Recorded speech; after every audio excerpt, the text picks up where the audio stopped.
آج ہمارے لیکچر کا دوسرا موضوعاتی مطالعے کا سبق نمبر 4 زکوٰۃ، فرضیت، اہمیت اور مصارف۔ آج ہمارا موضوع جو ہے وہ زکوٰۃ ہے۔ زکوٰۃ کے موضوع پر ہم جو ہے وہ بات کریں گے کہ بچوں کے لیے زکوٰۃ کے چیپٹر کو سمجھنا کس طرح معاون اور مددگار ہو سکتا ہے۔ اس چیپٹر کے اندر 3 چیزیں جو ہے وہ پوچھی جا رہی ہیں۔ پہلی ہے زکوٰۃ کی فرضیت۔ زکوٰۃ سب سے پہلے ہمیں یہ سمجھنا چاہیے زکوٰۃ ہے کیا چیز۔ زکوٰۃ کے لفظی معنی ہے پاک ہونے کے۔ زکوٰۃ کے لفظی معنی پاک ہونے۔ آپ کا مال جب آپ زکوٰۃ ادا کرتے ہیں تو وہ پاک ہوتا ہے۔ نشو و نما پانا اور بڑھنا۔ زکوٰۃ اہل ایمان جب ادا کرتے ہیں تو ان کے مال کے اندر کمی نہیں ہوتی بلکہ اضافہ ہوتا ہے۔ تیسری بات کہ یہ مالی عبادت ہے اور دین اسلام کا ایک بنیادی رکن ہے۔ ٹھیک ہے، زکوٰۃ کا مطلب ہے پاک ہونا، نشو و نما پانا، بڑھنا، اور یہ دین اسلام کا تیسرا بنیادی رکن ہے۔ عقیدہ توحید، نماز اور اس کے بعد زکوٰۃ۔ ارشاد باری تعالیٰ ہے قرآن مجید میں اللہ نے ارشاد فرمایا اقیموا الصلاۃ وآتوا الزکاۃ، نماز قائم کرو اور زکوٰۃ دیتے رہو۔ قرآن مجید میں جگہ جگہ جہاں بھی اللہ تعالیٰ نے نماز کا ذکر کیا اس کے فوراً بعد جو ہے وآتوا الزکاۃ کا بالعموم جو ہے وہ ذکر کیا کہ نماز قائم کرو اور زکوٰۃ دو۔ یہ ہے زکوٰۃ کی فرضیت کہ زکوٰۃ ادا کرنا، اس کا مطلب ہے ہمارا مال پاک ہوتا ہے، مال کے اندر اضافہ ہوتا ہے، کمی نہیں ہوتی، مال میں برکت آتی ہے، اور یہ ہمارے لیے اس لیے لازم ہے کہ اللہ تعالیٰ نے اہل ایمان کے اوپر یہ فرض قرار دیا۔ دوسری بات ہے زکوٰۃ کی اہمیت۔ زکوٰۃ کس کے اوپر فرض ہوتی ہے؟ صاحب نصاب لوگوں پر۔ زکوٰۃ کا نصاب کیا ہے؟ ویسے اگر ہم دیکھیں تو 7.5 تولہ سونا اور 52.5 تولہ چاندی، لیکن 52.5 تولہ چاندی کے حساب سے جو ہے وہ زکوٰۃ کی فرضیت ہوتی ہے۔ اگر کسی کے پاس 1 تولہ سونا ہے، کچھ تولہ چاندی ہے اور کچھ رقم بھی موجود ہے تو 52.5 تولہ چاندی کی جو رقم اس سال مقرر ہوگی اس کے اوپر ایک صاحب حیثیت جو ہے وہ زکوٰۃ ادا کرے گا۔ یہ رقم تقریباً 45,000 سے 50,000 روپے کے درمیان بنتی ہے موجودہ حالات کے حساب سے۔ زکوٰۃ کی اہمیت یہ ہے کہ صاحب حیثیت لوگ اپنے مال کی زکوٰۃ نکالتے ہیں اور یہ زکوٰۃ 2.5% بنتی ہے۔ 1 لاکھ روپے کے اوپر 2,500 روپے ایک صاحب حیثیت شخص اپنی زکوٰۃ نکالتا ہے، اور وہ زکوٰۃ نکال کر معاشرے کے، اپنے خاندان کے غریب مستحق لوگوں کے اندر وہ زکوٰۃ جو ہے وہ ادا کرتا ہے، تقسیم کرتا ہے۔ اس زکوٰۃ کی ادائیگی کس طرح ہوتی ہے؟ زکوٰۃ کے جو مصارف ہیں وہ کتنے ہیں؟ زکوٰۃ کے قرآن مجید کے اندر 8 مصارف بیان کیے گئے ہیں۔ اللہ تعالیٰ نے قرآن مجید کے اندر زکوٰۃ کے 8 مصارف بیان کیے ہیں۔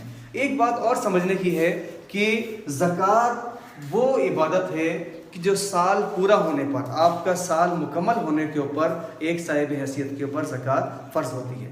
مثال کے طور پر آج اگر کسی شخص کے پاس جو ہے وہ 1 لاکھ روپے ہیں تو جب پورا 1 سال مکمل ہو جائے گا تو اس کے بعد میں وہ اس کے اوپر زکوٰۃ ادا کرے گا۔ صاحب حیثیت لوگ، جو صاحب نصاب لوگ ہیں، وہ کن لوگوں کو زکوٰۃ ادا کریں گے؟ زکوٰۃ کے مستحقین کے اندر سب سے پہلے جو ہے وہ فقراء ہیں۔ معاشرے کے فقراء جو ضرورت مند لوگ ہوتے ہیں، مستحق لوگ ہوتے ہیں، ایسے سفید پوش لوگ ہوتے ہیں کہ جو ہر کسی کے آگے ہاتھ نہیں پھیلاتے، ان لوگوں کو زکوٰۃ دینا یہ ایک صاحب حیثیت فرد کی ذمہ داری ہے کہ وہ تحقیق کرے گا زکوٰۃ کی ادائیگی۔ جس طرح ہم نماز کے لیے باقاعدہ تیار ہوتے ہیں، اپنا جسم پاک کرتے ہیں، تمام چیزیں، اسی طرح اس مالی عبادت کے لیے بھی ضروری ہے کہ ہم تحقیق کریں کہ ہمارے معاشرے کے وہ مستحق لوگ، ان تک ہی ہماری جو ہے وہ زکوٰۃ پہنچے۔ اس میں سب سے پہلے نمبر جو ہے وہ فقراء کا ہے، دوسرے نمبر پر مساکین ہے۔ اب یہ دونوں جو ہے وہ ایک ہی کیٹیگری کے اندر آتے ہیں، فقراء بھی اور مساکین بھی، لیکن یہ مسکین کی جمع ہے، اور ایسے لوگ کہ جو ضرورت مند ہیں ان تک جو ہے وہ یہ زکوٰۃ ہم دی جائے گی، فقراء کو اور مساکین کو۔ تیسرے نمبر پر عاملین زکوٰۃ ہیں، زکوٰۃ کے محکمے کے ملازمین۔ آپ دیکھیں رمضان المبارک کے اندر مختلف مدارس سے سفرا حضرات جو ہے وہ شہر کراچی کے اندر آتے ہیں اور آ کے جو ہے وہ زکوٰۃ وصول کرتے ہیں۔ یہ سارے جو ہے وہ زکوٰۃ کے محکمے کے ملازم کہلاتے ہیں۔ ٹھیک ہے، عاملین زکوٰۃ جو کہ زکوٰۃ جمع کرتے ہیں۔ تو جو ادارہ ہے، جو فلاحی ادارہ ہے یا جو مدرسہ ہے، وہ ان لوگوں کو اس زکوٰۃ کی رقم میں سے تنخواہ دے سکتے ہیں۔ یہ کہلاتے ہیں عاملین، کام کرنے والے، عاملین زکوٰۃ، اس محکمے کے ملازمین، ان کو زکوٰۃ دی جاتی ہے۔ تو چوتھے نمبر پر تالیف قلب کے لیے ایسے لوگ کہ جو نو مسلم ہوتے ہیں، نئے نئے، کوئی کرسچن ہے، کوئی ہندو ہے، کسی بھی جو ہے نو مسلم تھا، نیا ایمان لے کر آیا، تو اس کی تالیف قلب کے لیے جو ہے وہ زکوٰۃ دینا، اس کے جو ہے مدد کی جائے کہ یہ ہمارا بھائی ہے، ہمارے ساتھ جو ہے وہ دین اسلام کے اندر شامل ہوا ہے، ہم اس کی مدد کریں۔ تالیف قلب کے لیے زکوٰۃ دی جا سکتی ہے۔ یہ زکوٰۃ کا جو ہے وہ مصارف میں چوتھا مصرف ہے زکوٰۃ۔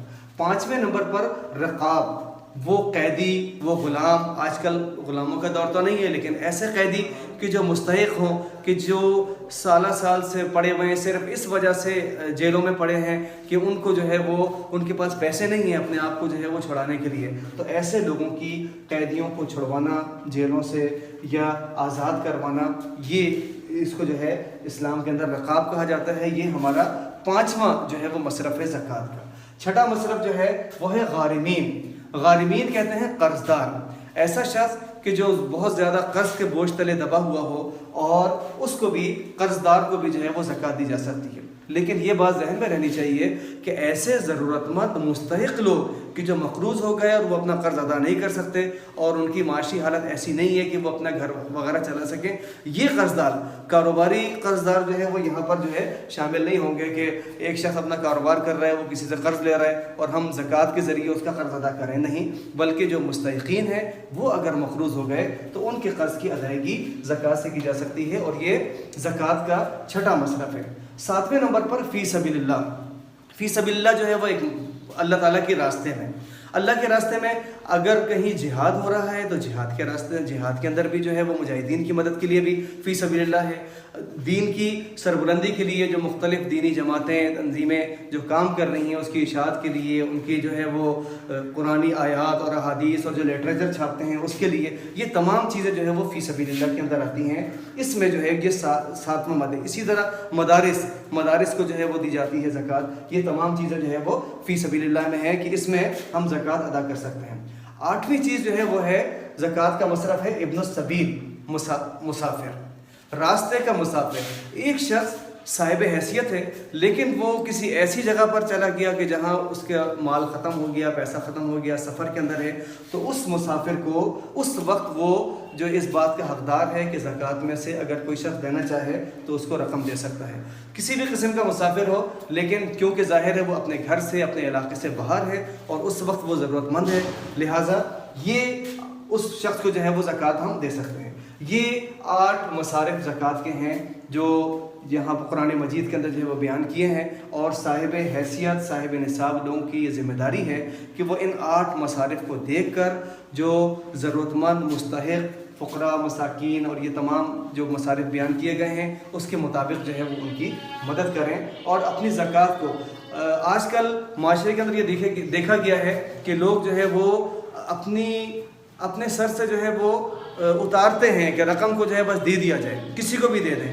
ایسی بات نہیں ہے، بلکہ زکوٰۃ کے لیے لازم ہے کہ ہم تحقیق کریں۔ سب سے پہلے ہمارے رشتہ دار اس کے حقدار ہیں، ہمارے محلے دار اس کے حقدار ہیں، معاشرے کے غریب اور مستحق لوگ جو مصارف کے اندر آتے ہیں وہ اس کے حقدار ہیں، تو لہٰذا تحقیق کر کے اور باقاعدہ چھان بین کے بعد جو ہے وہ زکوٰۃ دی جائے۔